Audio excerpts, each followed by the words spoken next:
இயேசுவின் பிறப்பு. முன்னொரு காலத்தில் நசரத் என்ற இடத்தில் மேரி என்ற யூதப்பெண் வசித்து வந்தாள். அவள் மிக விரைவில் ஜோசப் என்ற இளைஞனை திருமணம் செய்ய போகிறாள். ஓர் இரவு மேரி தூங்கிக் கொண்டிருந்த பொழுது ஒரு அதிசய குரல் கேட்டாள். அவள் கண் திறந்து பார்த்த பொழுது பிரகாசமான ஒளியை கண்டாள். திடீரென்று அவள் முன்னால் ஒரு தேவதூதர் நின்று கொண்டு இருந்தார். நீங்கள் யார் என்று மேரி கேட்க, நான் கடவுளின் தேவதூதர் என்று கேப்ரியல் சொன்னார். மேரி, பயப்பட வேண்டாம், கடவுள் என்னை உங்களிடம் அனுப்பியுள்ளார். கடவுளுக்கு முக்கியமான ஒன்றை செய்ய உங்களை தேர்ந்தெடுத்து இருக்கிறார்கள். சிறந்த சேவைக்காக கடவுள் என்னை தேர்ந்தெடுத்துள்ளார் என்பதை அறிந்து நான் மிக்க மகிழ்ச்சி அடைகிறேன். கடவுளின் விருப்பத்தை நிறைவேற்ற நான் எதையும் செய்வேன். மிக விரைவில் உங்களுக்கு ஒரு மகன் பிறப்பான் என்று கேப்ரியல் சொன்னார். உங்களுடைய மகனை இயேசு என்று அழைப்பார்கள். இவர் கடவுளின் குழந்தை. இவர் மக்களுக்காக பெரிய நல்ல காரியங்களையும் நல்ல செயல்களையும் செய்வார். எனக்கு மகனா? இது எப்படி சாத்தியமாகும்? எனக்கு இன்னும் திருமணம் கூட ஆகவில்லையே. மேரி அதிர்ச்சியானாலும் அவள் அமைதியாகிறாள். நான் கொடுத்து வைத்தவள் என்று தேவதூதரை பார்த்து தலை வணங்கினாள். மேரி நிமிர்ந்த பொழுது தேவதூதர் மறைந்தார். அடுத்த நாள் காலையில் மேரி ஜோசப்பிடம் என்ன நடந்தது என்றும் தேவதூதர் சொன்னதையும் சொல்கிறாள். இவர்கள் இருவரும் திருமணம் செய்து கொள்ள முடிவு செய்கிறார்கள். திருமணமும் முடிந்தது. விரைவிலேயே மேரி கர்ப்பமாகிறாள். நசரத்தின் அரசர் ஒரு புதிய சட்டத்தை அறிவிக்கிறார். அவர் எத்தனை குடிமகன்கள் நம் நாட்டில் இருக்கிறார்கள் என்பதை அறிய விரும்பினார். எனவே மக்கள் தொகை கணக்கெடுப்பிற்கு அனைவரையும் பதிவு செய்ய சொல்கிறார். ஜோசப் பெத்லெஹம் என்ற மற்றொரு ஊரை சேர்ந்தவர். மேரியும் ஜோசப்பும் பெத்லெஹம் செல்ல முடிவு செய்தனர். ஏனென்றால் அங்குதான் மக்கள் தொகை கணக்கெடுப்புக்கு ஜோசப் பதிவு செய்ய வேண்டியிருந்தது. நசரத்திலிருந்து பெத்லெஹம் செல்ல வெகு தூரம் பயணம் செல்ல வேண்டியிருந்தது.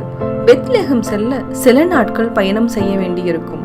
மேரி கர்ப்பமாக இருந்ததால் அவளுக்கு ஒரு கஷ்டமான பயணம் என்று ஜோசப்பிற்கு கவலையாக இருந்தது.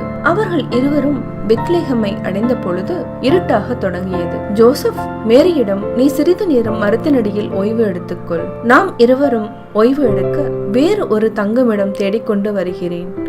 ஜோசப் ஒவ்வொரு வீட்டின் கதவையும் தட்டுகிறார். ஆனால் தங்குவதற்கு ஒரு இடமும் கிடைக்கவில்லை. மேரி குழந்தையை பெற்றெடுக்கும் நேரமும் நெருங்கிக் கொண்டு இருந்தது. அவர்கள் இருவரும் குழந்தையை பெற்றெடுக்கக்கூடிய இடத்தை தேடுகிறார்கள்.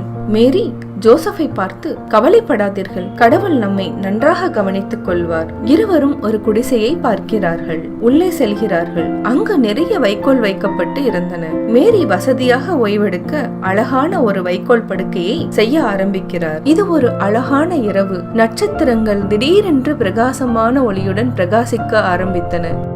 மேரி ஒரு அழகான ஆண் குழந்தையை பெற்றெடுத்தாள். உலக இரட்சகராகிய இயேசு பிறந்ததில் மிகவும் மகிழ்ச்சியாக இருந்தனர் இருவரும். ஜோசப் குழந்தை பிறந்த சந்தோஷத்தில் குட்டி வைக்கோல் படுக்கையை இயேசுவிற்காக தயார் செய்கிறார். குழந்தை படுக்க வைத்தவுடன் வசதியாக உறங்க ஆரம்பிக்கிறது.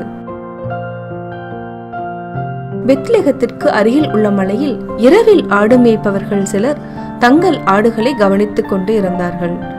திடீரென்று ஆகாயத்தில் ஆச்சரியப்படுமாறு ஒரு நட்சத்திரம் இவர்கள் இருவருக்கும் தெரிகிறது. இது மிகவும் பிரகாசமான ஒளியுடன் தெரிந்தது.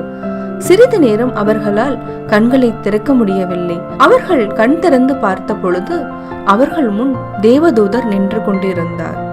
தேவதூதர் சொல்கிறார், இருவரும் பயப்படாதீர்கள், நான் ஒரு நற்செய்தி கொண்டு வந்து இருக்கிறேன் உங்களுக்கு. இன்று பெத்லெஹம் நகரில் ஒரு அழகான ஆண் குழந்தை பிறந்து இருக்கிறது. அவர்தான் உங்களின் கடவுள் என்று தேவதூதர் சொல்கிறார். ஆடு மேய்ப்பவர்கள் இருவரும் குழம்பி போனார்கள்.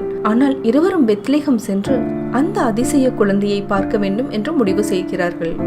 பெத்லெஹம் சென்று அடைந்த போது இருவரும் அங்கு இருக்கும் ஒரு குடிசையில் மேரி, ஜோசப் மற்றும் இயேசுவை பார்க்கிறார்கள். இவர்கள் இருவரும் குழந்தை இயேசுவை பார்த்தவுடன் அவர்கள் தன் கால்களை மடக்கி கைகளை இருகரம் கூப்பி வணங்குகிறார்கள். ஆடு மேய்ப்பவர்கள் இருவருக்கும் ஒருவிதமான சந்தோஷமும் கடவுளை பார்த்துவிட்டோம் என்ற மன திருப்தியும் அடைகிறார்கள். அவர்கள் இருவரும் மக்களை ஒன்று திரட்டி என்ன நடந்தது என்று அனைவரிடத்திலும் சொல்கிறார்கள். குழந்தை இயேசுவின் பிறப்பு அனைத்து இடங்களிலும் பரவத் தொடங்கியது.